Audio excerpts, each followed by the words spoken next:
आइए जानते हैं झारखंड की 25 फटाफट बड़ी खबरों को केवल 5 मिनट में। उससे पहले वीडियो को लाइक करके चैनल को सब्सक्राइब जरूर कर दें। झारखंड सरकार की मैया सम्मान योजना राज्य की लाखों महिलाओं के लिए बड़ी राहत लेकर आई है। इस योजना के अंतर्गत महिलाओं को हर महीने 2,500 रुपये की आर्थिक सहायता दी जाती है, ताकि वे घर परिवार की जरूरतें पूरी कर सकें और आत्मनिर्भर बन सकें। अब तक 13 किस्तें सफलतापूर्वक जारी हो चुकी हैं और महिलाएं लगातार इसका लाभ उठा रही हैं। भारतीय उपभोक्ताओं के लिए बड़ी खुशखबरी है।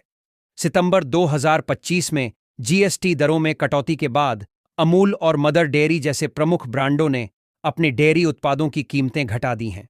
यह कदम आम जनता को महंगाई से राहत दिलाने और जरूरी वस्तुओं को सस्ता बनाने की दिशा में एक महत्वपूर्ण निर्णय है। झारखंड की 50 लाख महिलाओं के लिए एक बड़ी खुशखबरी है। राज्य की 25वीं वर्षगांठ पर मुख्यमंत्री हेमंत सोरेन महिलाओं के लिए एक नई योजना ला रहे हैं। इस योजना का नाम मुख्यमंत्री मनिया बलवान योजना रखा गया है। इस आर्टिकल में जानिए मनिया बलवान योजना का लाभ किसे और कैसे मिलेगा। रांची के करीब 10,000 व्यावसायिक उपभोक्ताओं के स्मार्ट मीटर में बैलेंस शून्य हो गए हैं। इस वजह से रांची के हजारों घरों और दुकानों के बिजली कनेक्शन कट जाएंगे। झारखंड सरकार, कार्मिक, प्रशासनिक सुधार तथा राजभाषा विभाग ने अधिसूचना जारी की है। इसके अनुसार झारखंड सचिवालय सेवा के सहायक प्रशाखा पदाधिकारियों PB2 वेतनमान 9,300 से 34,800 रुपया, ग्रेड पे 4,600 रुपया, मैट्रिक्स लेवल 7 को प्रमोशन दिया गया है। आज के समय में पढ़ाई का मतलब सिर्फ किताबें नहीं रह गया है। अब बच्चों की पढ़ाई तकनीक से जुड़ चुकी है। ऑनलाइन क्लास, प्रोजेक्ट, असाइनमेंट और रिसर्च के लिए कंप्यूटर या लैपटॉप बेहद जरूरी हो गया है। लेकिन हर परिवार अपने बच्चों को लैपटॉप नहीं दिला पाता। खासकर गरीब और मध्यम वर्गीय परिवारों के लिए यह सबसे बड़ी परेशानी बन जाती है। ऐसे में सरकार ने बच्चों की चिंता को समझते हुए प्रधानमंत्री फ्री लैपटॉप योजना 2025 शुरू की है। यह योजना उन छात्रों के लिए उम्मीद की किरण है जिनकी पढ़ाई पैसे की वजह से अधूरी रह जाती है। झारखंड सरकार ने दुर्गा पूजा से पहले राज्य के सरकारी कर्मचारियों को बड़ी राहत दी है। सरकार ने सितंबर महीने का वेतन 25 सितंबर से देने का फैसला किया है, यानी 5 दिन पहले ही वेतन मिलेगा। इस निर्णय से झारखंड सरकार, राज्यपाल सचिवालय, उच्च न्यायालय और विधानसभा सचिवालय के कर्मचारियों को लाभ होगा। पिछले 2 दिनों से लगातार हो रही बारिश की वजह से राजधानी रांची समेत राज्य के कई जिलों में जलजमाव की स्थिति उत्पन्न हो गई है। मौसम विभाग की ओर से जो ताज़ा अपडेट सामने आया है वह काफ़ी ज़्यादा परेशान करने वाला है। मौसम विभाग की माने तो आने वाले अगले 12 अक्टूबर तक झारखंड में मौसम का असर देखने को मिलेगा, जहां लौटने के समय मानसून तांडव मचा सकता है और 12 अक्टूबर तक झारखंड में बारिश की संभावना है। दुर्गा पूजा के बाद भी लोगों को बारिश राहत मिलेगी, उम्मीद नजर नहीं आ रही है। झारखंड राज्य अल्पसंख्यक आयोग JSMC ने मंगलवार को एक मामले पर एक्शन लिया है। एक हिंदू संगठन द्वारा एक नन और 19 आदिवासी नाबालिगों से रेलवे स्टेशन पर मानव तस्करी और धर्म परिवर्तन के संदेह में करीब 5 घंटे तक कथित तौर पर पूछताछ किए जाने। सहारा इंडिया के निवेशकों के लिए बड़ी राहत की खबर।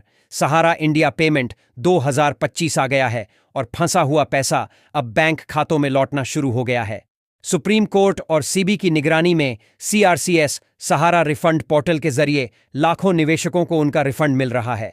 चाहे तुमने छोटी राशि निवेश की हो या बड़ी, अब समय है अपने रिफंड स्टेटस को चेक करने का।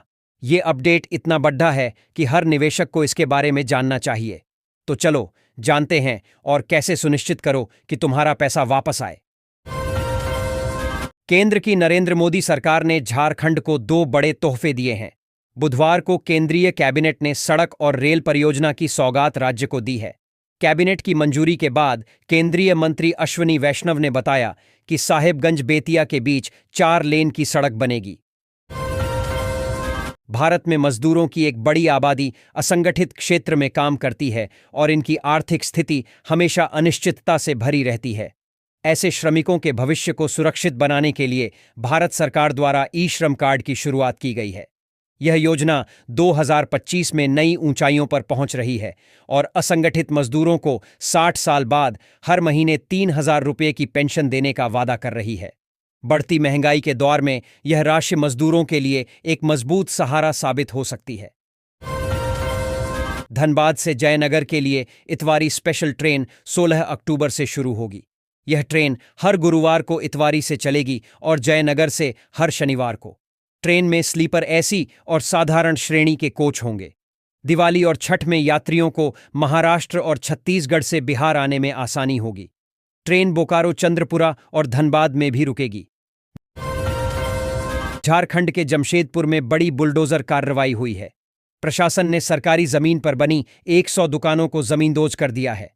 ये 100 दुकानें तोड़ने के लिए प्रशासन ने करीब 6 घंटे बुलडोजर कार्रवाई की है। झारखंड में सारंडा वन्य जीव अभयारण्य के निर्माण का मार्ग प्रशस्त होता दिख रहा है। मुख्यमंत्री हेमंत सोरेन की अध्यक्षता में बुधवार को कैबिनेट की बैठक में इसको लेकर मंत्रियों के एक समूह ग्रुप ऑफ मिनिस्टर्स का गठन किया गया है। कस्तूरबा गांधी बालिका विद्यालय एवं झारखंड बालिका आवासीय विद्यालय के कर्मियों के मानदेय में 4% की वार्षिक वृद्धि की स्वीकृति दी गई है। रांची में मुख्यमंत्री हेमंत सोरेन के आवास पर एक खास मुलाकात हुई। बॉलीवुड गायिका शिल्पा राव ने सीएम सोरेन और उनकी पत्नी कल्पना सोरेन से मुलाकात की, जहां कल्पना सोरेन ने अपनी गायकी का प्रदर्शन किया और शिल्पा राव के साथ गाना गाया। सीएम सोरेन ने शिल्पा राव को 71वें राष्ट्रीय फिल्म पुरस्कार जीतने पर बधाई दी और उनके उज्ज्वल भविष्य की कामना की। धनबाद में झारखंड सरकार एक नई टाउनशिप बसाने जा रही है। इस योजना का उद्देश्य निम्न और मध्यम आय वर्ग के लोगों को किफायती आवास प्रदान करना है। टाउनशिप में सभी आवश्यक सुविधाएं उपलब्ध होंगी, जैसे कि स्कूल, अस्पताल, बाजार और पार्क। आवास बोर्ड ने जिला प्रशासन से 100 एकड़ जमीन की मांग की है। इस परियोजना से शहरी क्षेत्रों पर दबाव कम होगा और लोगों को बेहतर जीवन शैली मिलेगी। राज्य कैबिनेट ने प्रदेश के सभी कस्तूरबा गांधी बालिका आवासीय विद्यालयों और 57 झारखंड बालिका आवासीय विद्यालय की शिक्षिकाओं और शिक्षकेतर कर्मियों के मानदेय में 4% की बढ़ोतरी करने का निर्णय लिया है। शहीद नीलांबर पीतांबर उत्तर कोयल जलाशय परियोजना मंडल डैम के डूब क्षेत्र में अवस्थित 7 गांवों, जो पलामू व्याघ्र आरक्षित कोर क्षेत्र में अवस्थित हैं, के 780 परिवारों के पुनर्वास की स्वीकृति दी गई। धनबाद में कोल कर्मियों के बोनस का निर्धारण आज होगा। 312 दिन की उपस्थिति वालों को पूरा बोनस मिलेगा, जो 1 अप्रैल 2024 से 31 मार्च 2025 तक की उपस्थिति पर आधारित होगा। बर्खास्त कर्मियों को लाभ नहीं मिलेगा और गंभीर आरोपों वाले कर्मियों पर प्रबंधन विचार करेगा। इंटक बोनस बैठक में शामिल होगा, जिसे श्रमिकों की जीत बताया जा रहा है। राष्ट्रीय ललित कला अकादमी दिल्ली में आयोजित सम्मान समारोह में राष्ट्रपति द्रौपदी मुर्मू ने बोकारो के चित्रकार सरोज कुमार मिश्रा को राष्ट्रीय पुरस्कार से सम्मानित किया। उन्हें यह पुरस्कार चित्रकला के क्षेत्र में उत्कृष्ट योगदान के लिए मिला है। राष्ट्रपति मुर्मू ने कहा कि यह सम्मान उनकी कला प्रतिभा और देश की सांस्कृतिक विरासत का प्रतीक है। बोकारो में आदिवासी समुदाय नवरात्रि में मां दुर्गा की आराधना में लीन है। कई परिवार दुर्गा सप्तशती का पाठ करते हैं और विशेष अनुष्ठान करते हैं। झामुमो नेता हीरालाल मांझी 7 साल से नवरात्र में महामई की पूजा कर रहे हैं। आदिवासी समाज नारी को सम्मान देता है और यह पूजा नारी सम्मान का संदेश देती है। रेल मंत्रालय ने कर्मचारियों के लिए बोनस की घोषणा की है, जिससे कर्मचारियों में खुशी है, लेकिन यूनियन नेता नाखुश हैं। केंद्र सरकार ने 1,91,146 रेल कर्मचारियों के लिए 1,865.68 करोड़ रुपए के बोनस को मंजूरी दी है, जिसमें प्रत्येक कर्मचारी को अधिकतम 17,951 रुपए मिलेंगे। यूनियन नेता बोनस की सीलिंग को लेकर नाराज हैं, क्योंकि वे इसे 40,000 रुपए तक बढ़ाने की मांग कर रहे हैं। राष्ट्रीय पुरस्कार जीतने के बाद गायिका शिल्पा राव ने मुख्यमंत्री हेमंत सोरेन से मुलाकात की। इस दौरान उन्होंने विधायक कल्पना सोरेन के साथ गाना भी गाया। मुख्यमंत्री ने शिल्पा को बधाई दी और उनकी उपलब्धि को झारखंड के लिए गर्व का क्षण बताया। शिल्पा ने अपने गायन के सफर को साझा किया और इस सम्मान को सपने के सच होने जैसा बताया।